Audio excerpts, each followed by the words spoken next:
Hello, ladies and gentlemen. Hope you're all doing amazing. Once again, this is Alex with the Classic Film Lovers Guide, and this is obviously one of the great episodes of the top 10 greatest performance by some of the best actors in all of cinema. Joining me here today is one of the greatest actors of this generation. You have seen him before on our previous video, top 10 best performances of Chadwick Boseman, and he is one of my dear friends, one of my favorite people in all of the world. He is one of the greatest actors that you will meet and you will find, and you will be blessed just to get to know him. So please help me welcome again one of the greatest human beings ever. Welcome, Stephon Pettway. Hey everybody, man, don't make me cry. I mean, that's cheers to you. Thank you. Cheers to you, my dear friend, and cheers to all of you who have tuned in today as well. As we talk about, as we talked about Chadwick Boseman before, there's no other actor that has made more pure and classic films like Philip Seymour Hoffman. Is that right, buddy? That is correct, man. Doing my research personally and prepping for this, this conversation, I've never forgotten how great this guy was and actually is. But when you look back at his body of work and how diverse it is and what he was able to contribute in the 40 or 50 plus films before he left this earth, whoa. It's humbling. It's something for an artist to really aspire towards. Mm-hmm. So yeah. This is very special for me because I'm just giving my backstory with this. When I moved to New York back in 2007 to get my undergraduate degree, I found out about this theater company called the Labyrinth Theater. And evidently Mr. Hoffman was actually the co-artistic director with fellow actor John Ortiz. Yeah. And one day I was just like, I had always wanted to go.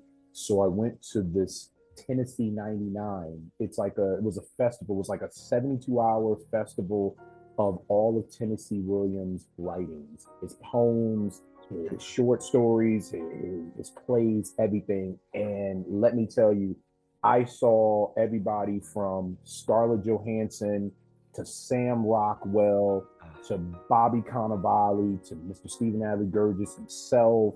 And one night, I saw a dude in the distance. He was eating a piece of cake, but there was no more forks, so he had to eat it with a knife.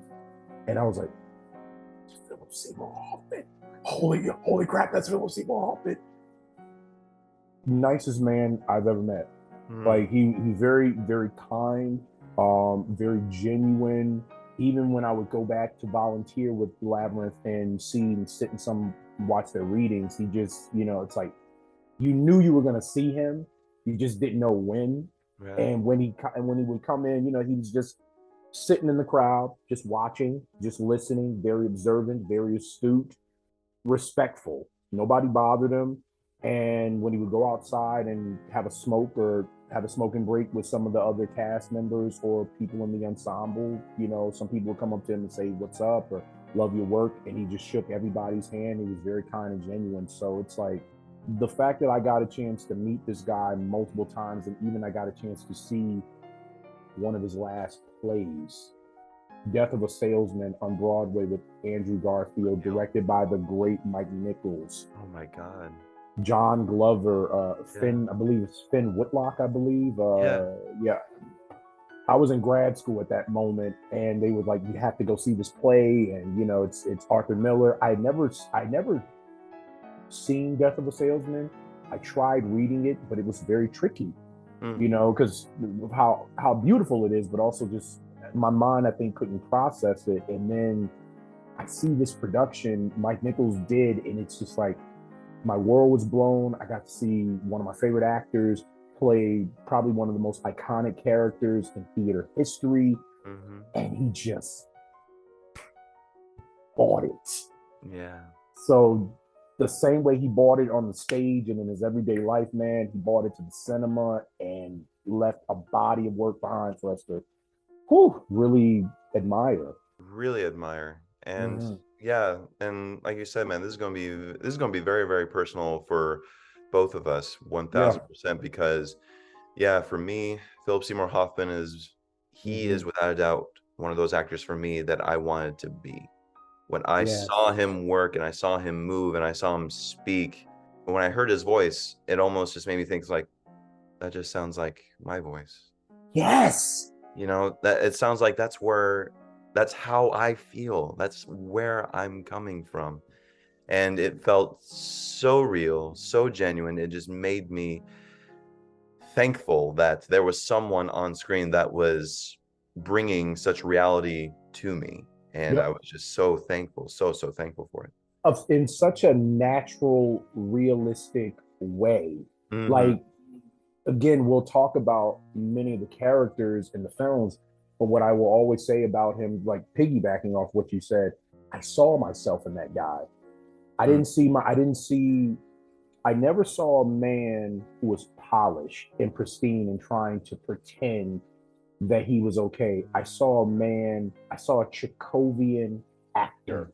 What was beautiful about Hoffman in any role that he played, I saw somebody who was both of love, both of kindness, both of sorrow, both of pain. I saw the emotion, the actor, I saw the actor who was athletic. Yeah. They could somersault, they can tumble, they could do all these different things. And by the end, you're just like, wow, you just drained me and you're still going. Right? Yeah, it's like the guy could go from doing the most serious, gut wrenching film to doing another serious, gut wrenching film and giving you even deeper layers and darker layers. And how specific he was in the actions that he played and the energy that he would use per scene, Yes, absolutely. per film. Every single film he has done, he's given 110%. Yep. He never holds back. So yeah, man, this list is one of the hardest lists I think we ever have to put together, especially on this channel. I am going to exclude some TV appearances myself and miniseries, but I would be remiss if I did not mention his fantastic performance in the miniseries Empire Falls, if you remember that. Yes. Empire Falls was so great. Yeah, hey, Paul Newman. Man, the fact that you got Paul Newman and you got to work opposite him and you actually you held your own. Yeah, I remember watching it earlier on and it was just like, this dude's coming. I mean, he already was at that point like a solid working actor, but I was like, no, he's coming for something bigger. You could just see it and you can feel it in the work. Absolutely, yeah. His only Emmy nomination, I think, was for that miniseries. Yeah, ladies and gentlemen, without ado, let's go ahead and get started here. So, my dear friend, how about you go first with your number 10? All right, my number 10. This is a hard one, but I threw it out there. I got to go with his performance in Patchadams. Wow, at number 10. Yeah, all right. This is how hard it is with Hoffman's work. Hoffman's very good at playing the everyman. Yeah. But he also has these characters that he kind of immerses himself in a little bit more, where you lose Hoffman and then you kind of see the character a little bit more, or there's kind of like this delicate balance of both. Right. Mitch was one of those characters.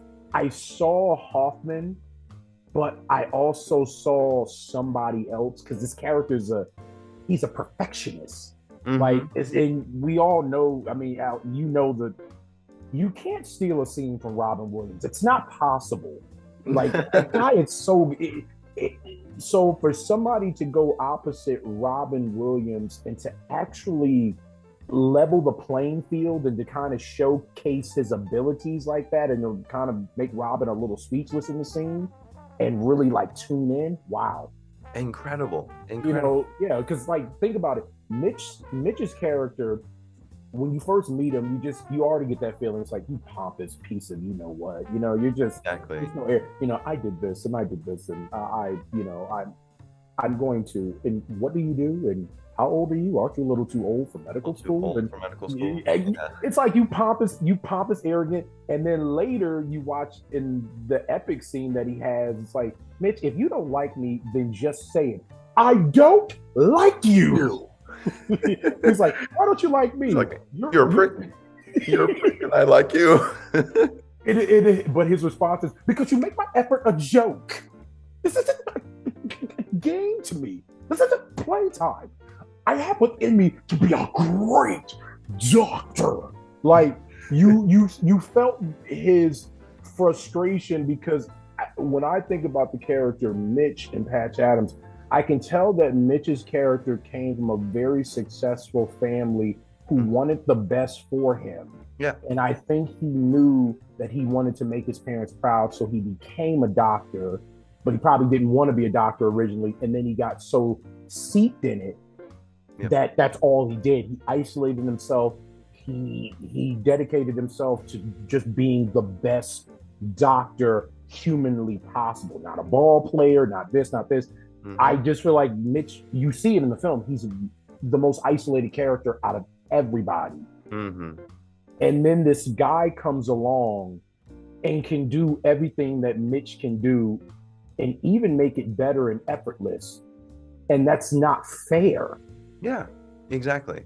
How can you get something like so easy and touch so many lives when I'm working so hard and I'm not respected? And I'm not respected.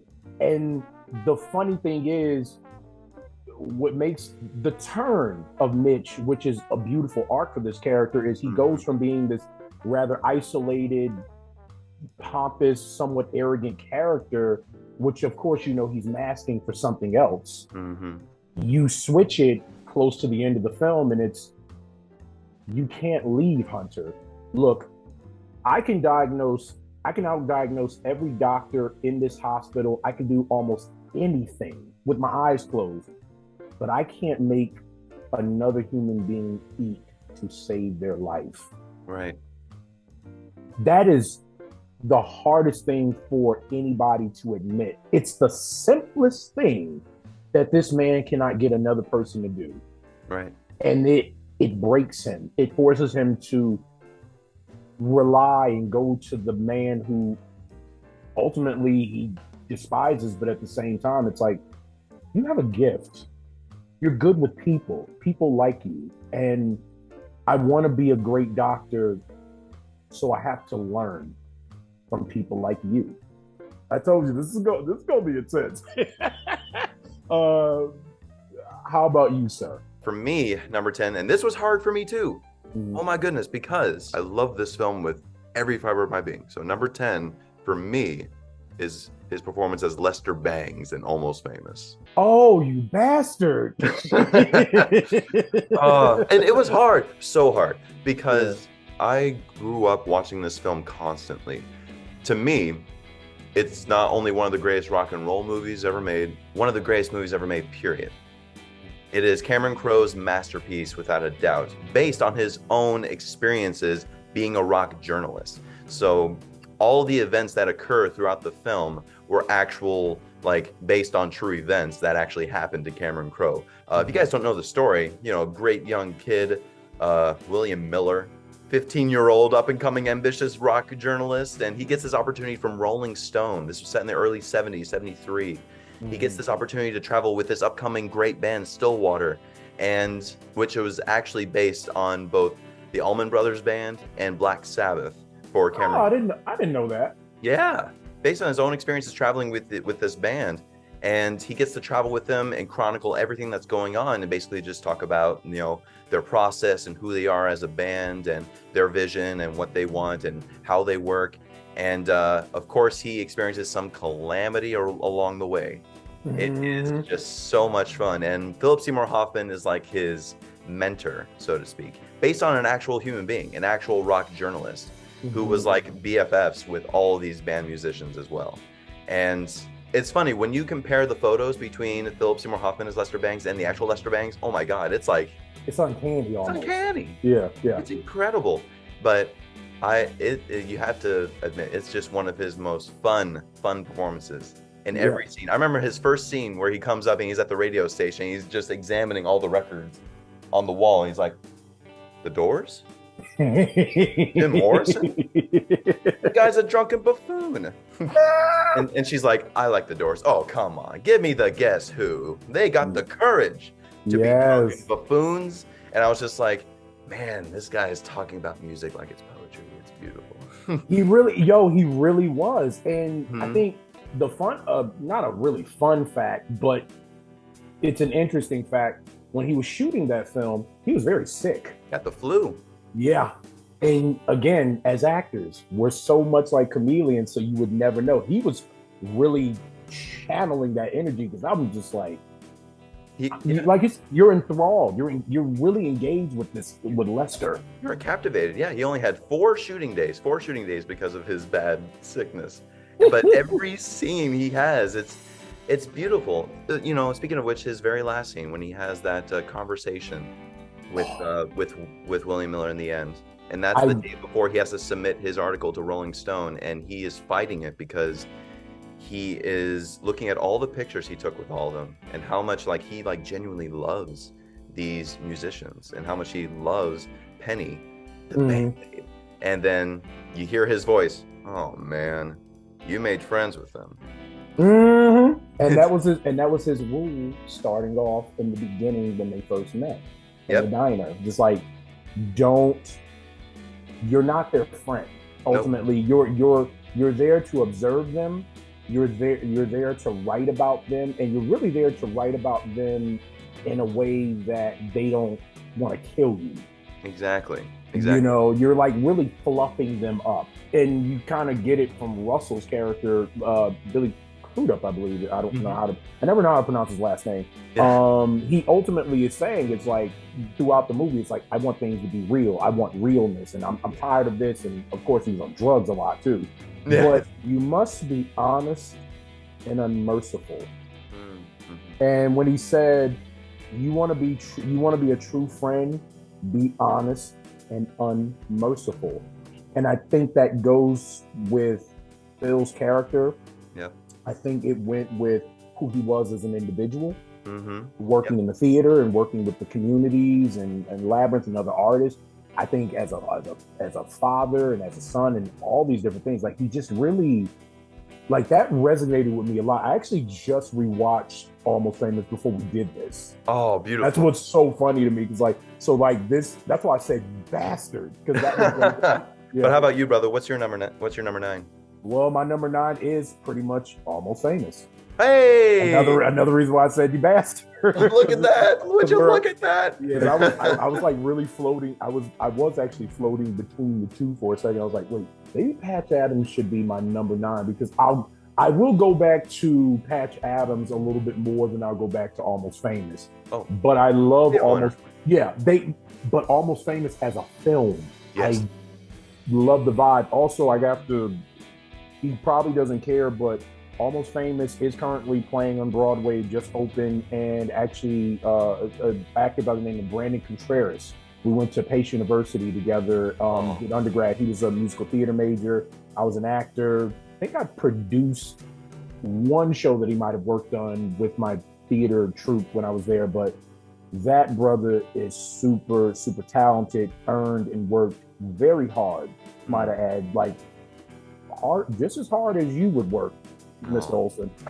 The vibe of Almost Famous is a fish out of water. And then we're gonna go with Hoffman on this one.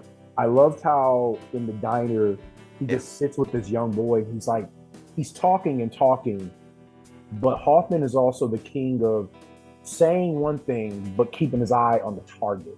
Yes. In every role, like you're gonna hear me talk about that a lot. He knows how to play one thing and juxtapose it with another. You never really know what you're gonna get.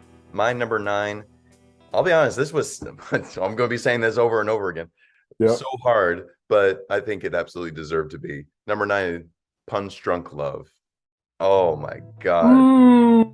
For me, Mattress Man, Dean Trumbell is one of those characters that once I saw him, I was just like, what a piece of shit. God. But he was so he was perfect. He was just absolutely perfect. Now, needless to say, this will be one of many Paul Thomas Anderson and Philip Seymour Hoffman collabs on this list for sure. Oh, yeah. Oh, geez. But as it progresses on, because, you know, the whole story of the base is that Adam Sandler, in one of his most amazing performances, this was a very underrated one, too, might I add. Very, very underrated. How much he puts and pressures on himself and how he's just failing in almost in every aspect of his life, how he feels. But until he finds this piano, and then his sister tries to set him up with Emily Watson, who is amazing in this. Amazing in that film. Amazing. So he goes out on a limb to call up a 1-800 number, 1-900 number, excuse me. And then how much they scam him in getting more money and, you know, berate him and call him. And Philip Seymour Hoffman is basically the mastermind by all of this. Sends the triplets to attack him and get the money. And then leading up to one of the best phone conversations I think I ever heard in film. With the symbols and zoom, you know something crazy. You know something's coming. Phil makes things so real on camera, but most importantly, and this is a fun fact, I truly believe this. If Brad Pitt is the master of eating on camera, Philip Seymour Hoffman is the master of talking on the phone on camera. Yes. Oh my God. Like nobody can really, like, if you look at actors and how they talk on the phone, you could tell like nobody's on the other line, or they don't really have a grasp or understanding of what it means talking on the phone. I'm gonna act like I'm talking on the phone, but like no, Phil, it's like, what is the behavior of an individual who is like this particular individual and how they talk on the phone? What was most important about that scene too, besides the details of how he's talking on the phone, he's listening. Alex, like film acting, I don't care what people forget it. And a lot of young actors, even myself sometimes, it's like, it's not about what you say. It's about what they see. It's about what you feel. It's about what you're taking in, and it's about what you're giving back. Yep. And if you're playing this type of character that Hoffman was playing, it's almost like I'm in control. You're pushing me out of where I'm supposed to be. So shut the fuck up and calm down. Or you know what? Or I'm gonna get even crazier and I'm gonna get louder. Exactly. But then the twist of it is, Sandler actually went to meet him. Exactly, and they come. But just in that moment when he turns around in his freaking chair getting a haircut, long silence. Fuck. It's just yeah. You're a pervert. You're a pervert. You'll be a pervert, not pay for it. And then just the standoff, how close they are together. It's one of my favorite moments in film too. It's one of my favorite lines that he says. Yeah.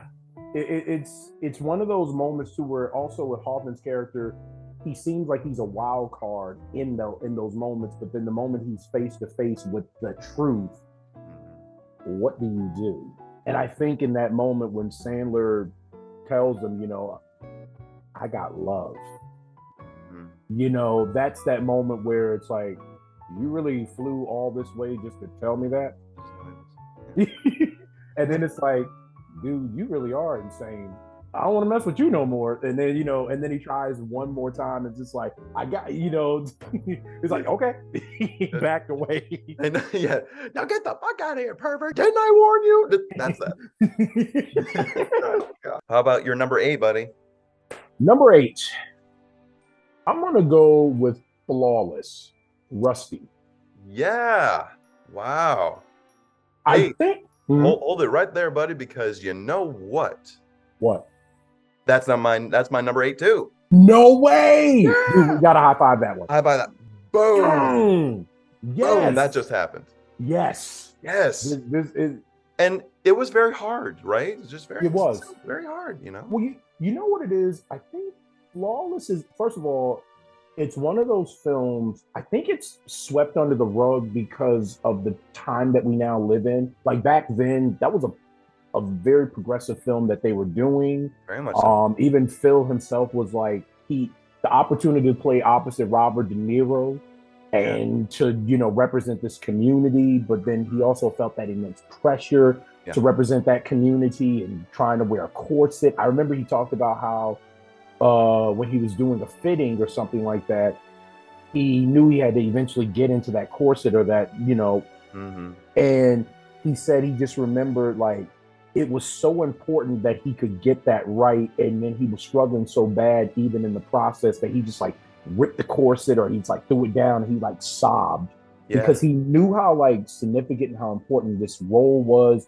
and how significant this representation would be. And I Mm-hmm. feel like this film at the time, it was a great film, and I don't feel like people really talk about it or address it as much now. But I Right. feel like it's a film that needs to be addressed for what it was representing. This was a individual who identified as trans. Mm-hmm. They did drag, Mm-hmm. but the ultimate mission and goal for them was I identify as a woman.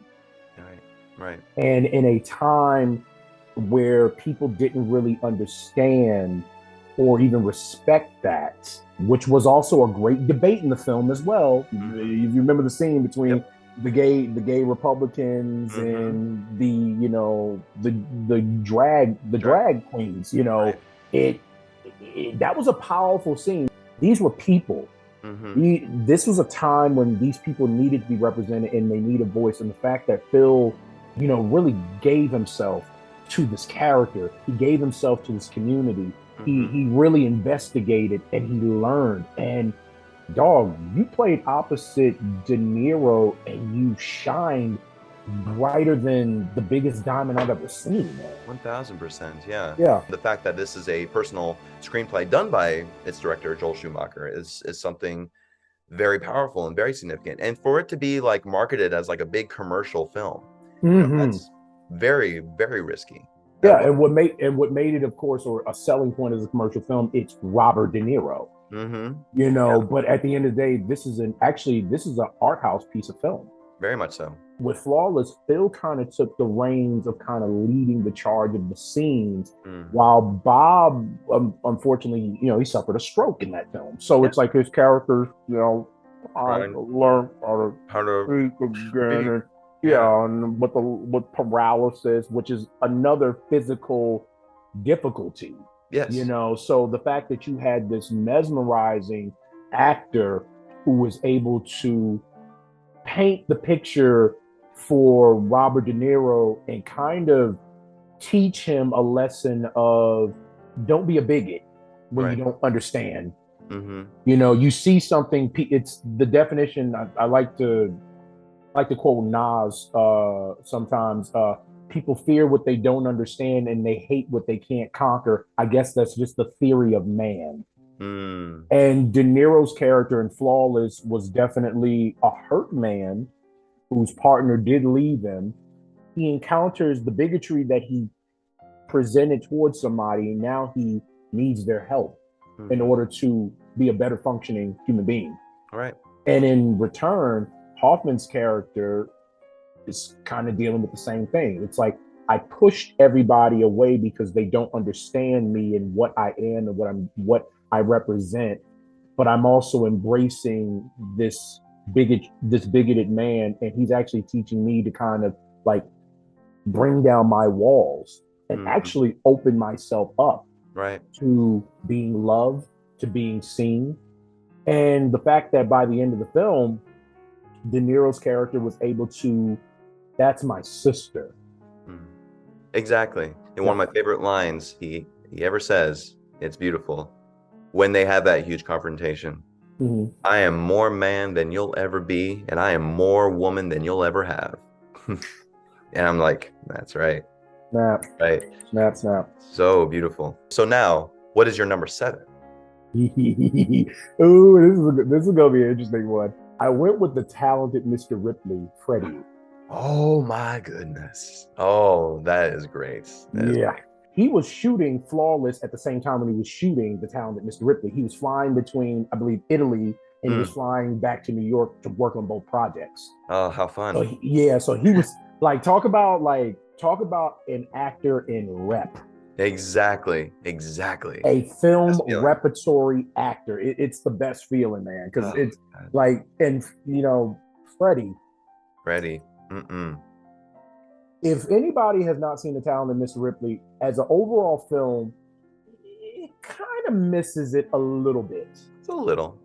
But Matt Damon is great. Gwyneth Paltrow is great. Jude Law is amazing. Like the ensemble is amazing. But Phil, that was the real moment when I was just like, yo, I can't wait to see how big this dude's gonna get. Right. Like right. just, and I liked Actors at Work. I have it on my bookshelf. I wouldn't get it, but we're recording. Actors at Work is a great one. It's some of the best, pretty much, working actors, character actors in this industry, from Kevin Kline to John Lithgow. They interviewed Philip Seymour Hoffman, and he talked about, like, hey man, what was it like with the talented Mr. Ripley or getting into Freddie, and how did you really get him, especially in this one particular scene? He said that Freddie is very good at pretty much just calling somebody out for what they are. For sure. You know, I remember that one. I mean, the introduction of Freddie is great, but the record scene, or the record store scene, is one of my favorite scenes, because it's that moment where he's just, you know, Freddie's like, it's like Lester. I'm the life of the party. I'm, you know, oh my God, doesn't everybody look so good? You just want to sleep with them. Like, he just, like, exactly. It's like he is sucking you into his world and his thought process.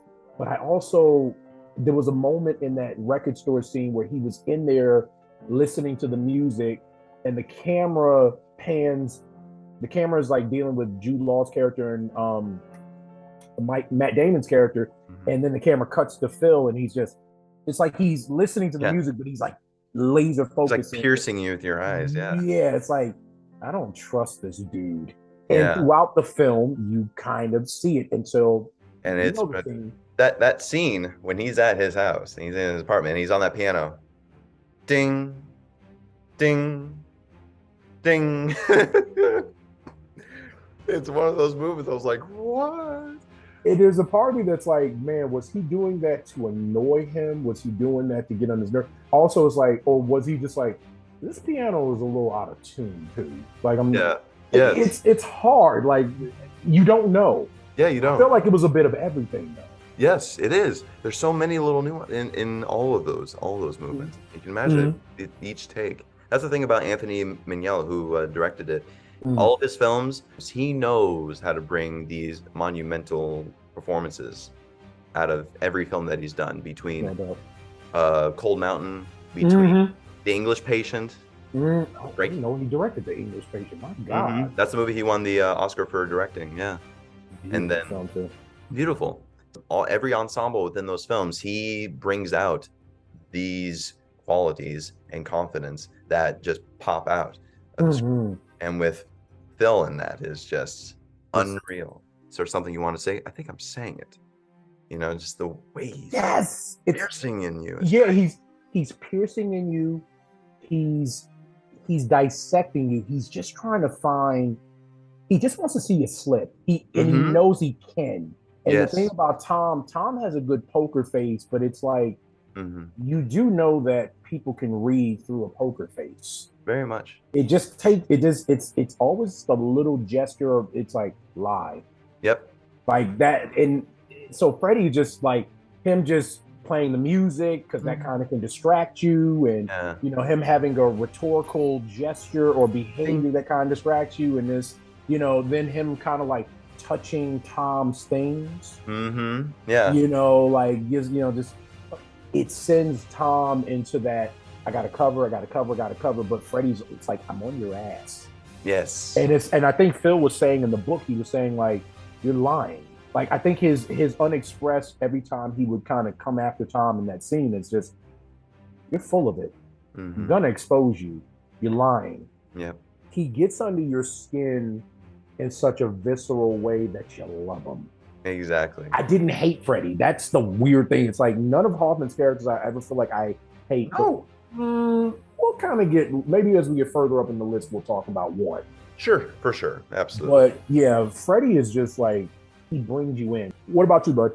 So for me, one of his Academy Award nominated performances in Charlie Wilson's War.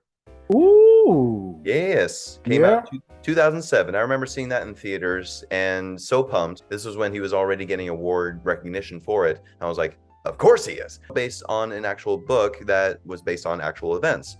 with U.S. Congressman Charlie Wilson, who's influenced by Joanne Herring, to actually invest more into helping Afghanistan through Russia, the war, exactly, the Soviet Union, yeah. And now he has to partner up with CIA agent operative Gus Abrakotos, and Philip Seymour Hoffman is just beautiful as Gus, just in every way. Being part Greek, I see all of that within. Yes, and it was just great. And of course, everyone always talks about his very first scene, which, let's be honest, it's the best scene in the whole damn movie. John Slattery, John Slattery, and yes, and John Slattery, he should get more recognition for adding more in that scene as well. Yes. It's not all Phil, it's John in there too, and he's fantastic. Good God. But the whole thing, when he's describing of why he's not going to be, why we need to move you down, and Helsinki cheap or something like that. Yeah, exactly. But then it comes to his very first line, excuse me, but what the fuck?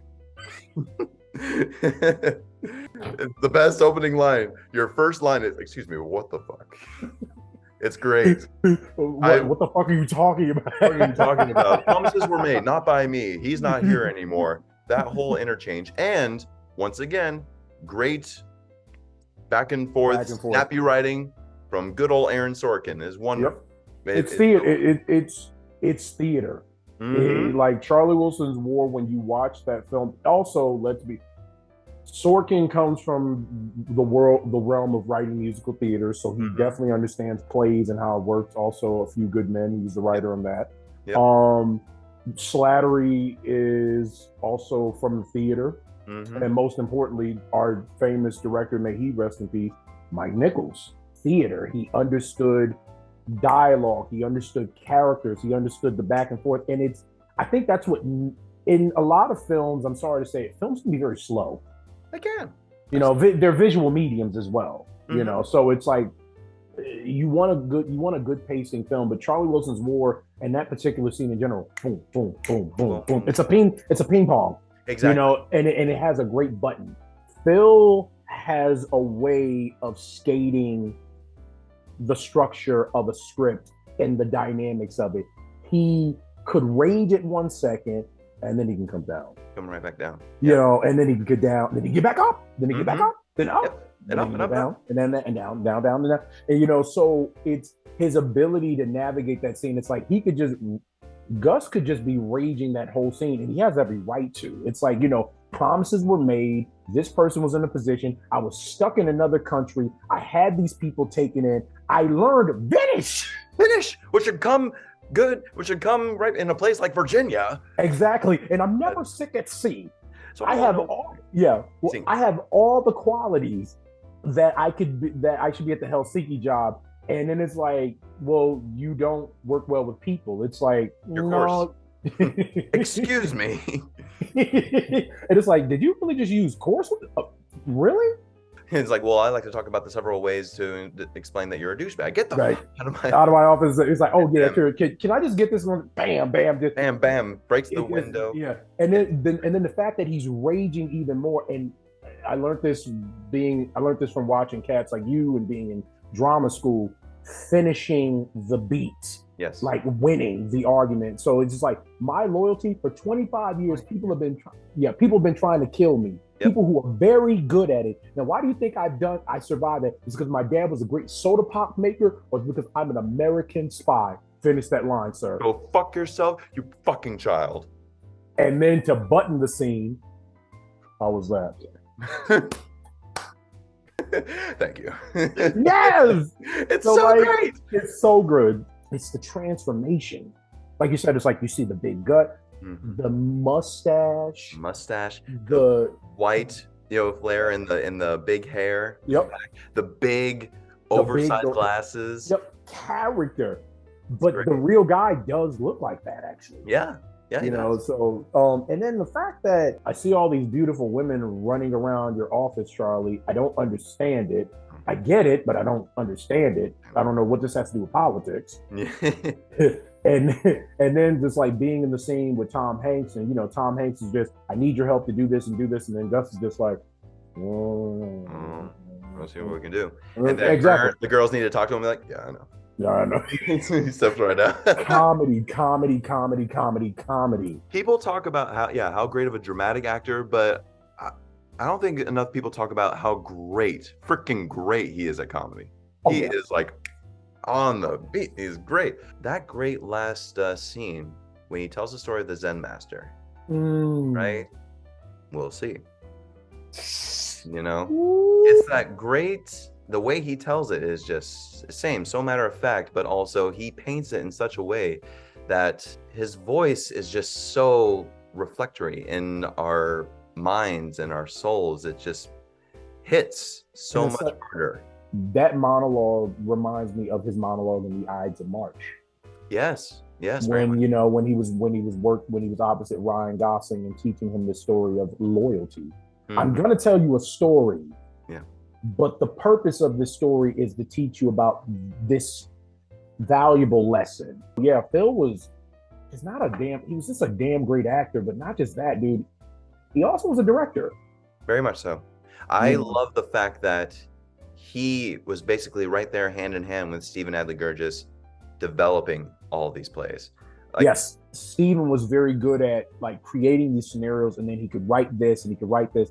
And he said Phil was such an instrumental figure because at the time they wanted Phil to direct something. Phil was a little hesitant, and they said, "Hey, would you like to direct Stephen's stuff?" And he did. And Stephen said, like, Phil has such a knack and an understanding of good writing, but also asking and raising the right questions to force me to go deeper in the work. Everybody who spoke about Phil at the Labyrinth or in interviews, from Sam Rockwell to Yul Vasquez to a friend of mine's, Mel Nievans, who's also a playwright and an actor, they all said the same thing. He was truly a leader of men. He understood humanity. He understood artistry. He set the bar and he raised it. Even actors such as Ron Cephas Jones, who is a tremendously talented, gifted actor. If you all haven't seen him on This Is Us, you need to, along with other great films and performances. Ron used to say, working with Phil in the rehearsal, Phil would always call him out. "Stop acting, Ron. Stop acting, Ron. You're acting right now, Ron." Phil would really just teach him to be you. Be true. Be of the work. Be of the service. Be of the art. He studied at Circle in the Square.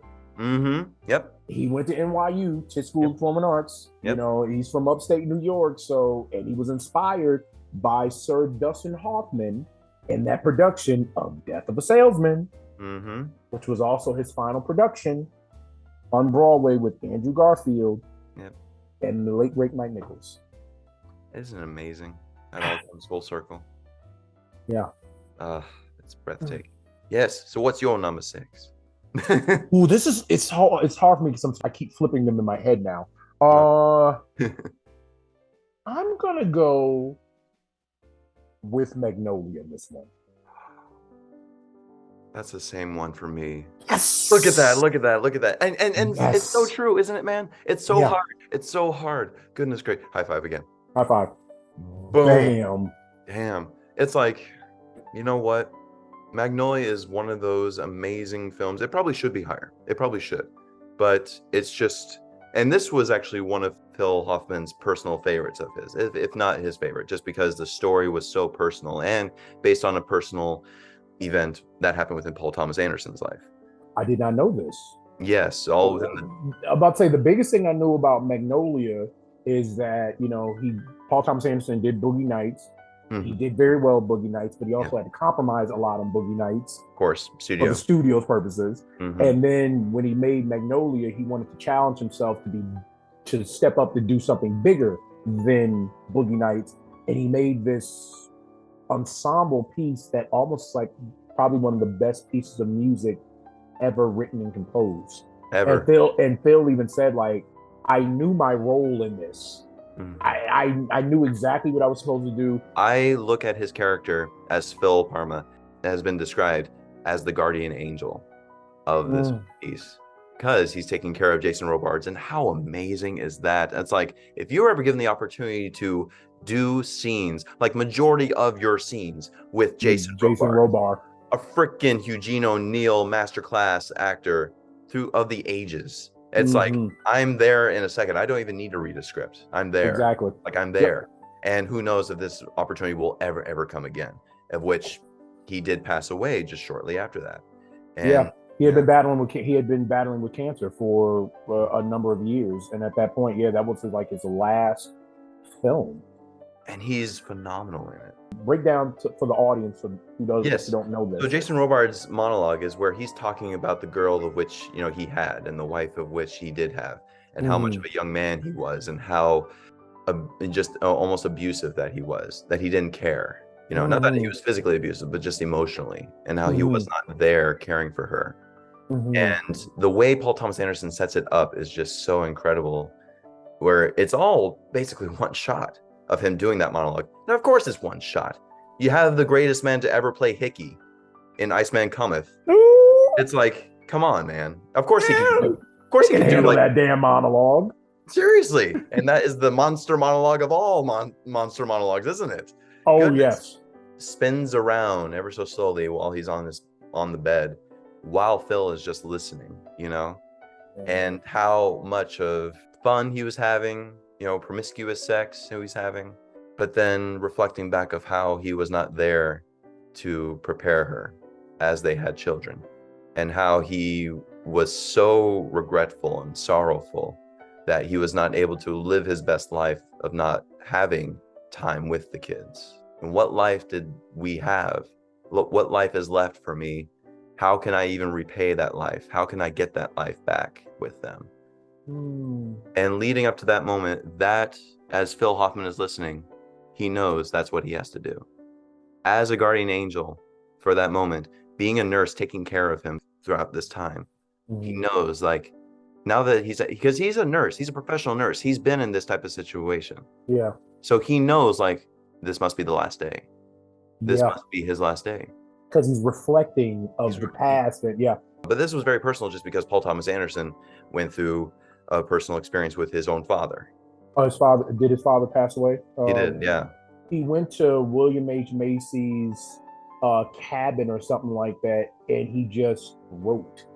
Yeah. He just he locked himself in the cabin and he just wrote. And I can imagine Paul Thomas Anderson just chain smoking a bunch of cigarettes 1,000%. and drinking a lot of coffee, probably eating a little bit, but just really zoned into the art, because the way you're describing it, it's like this film is a personal film for him, and it's an ode to his final moments with his dad.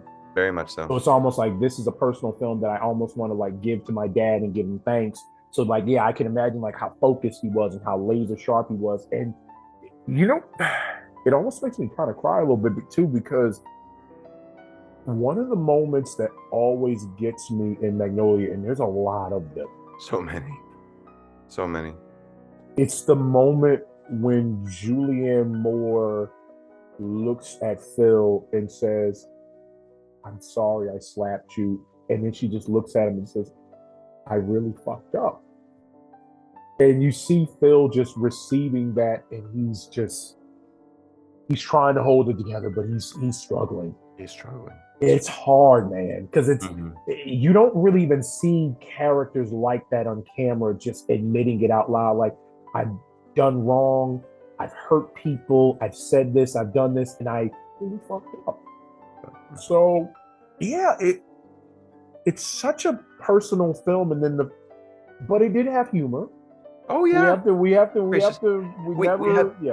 gracious moments, thanks to, some John C. Reilly in there, thanks John to C. Reilly, yep. You can always count on him, but he has wonderful dramatic moments too. Same with William H. Macy. He has some great comedic. Everybody does. Most hilarious moments ever from Phil Hoffman. Yeah. When the whole storm and the whole storm is raining down on LA. On them, yep. He walks over to the window, zoom in, and he's like, "Why the fuck are frogs falling on the out of the sky? Why the fuck is it raining frogs out of the sky?" Yeah, and then the fact that he got to share, scenes with Tom Cruise.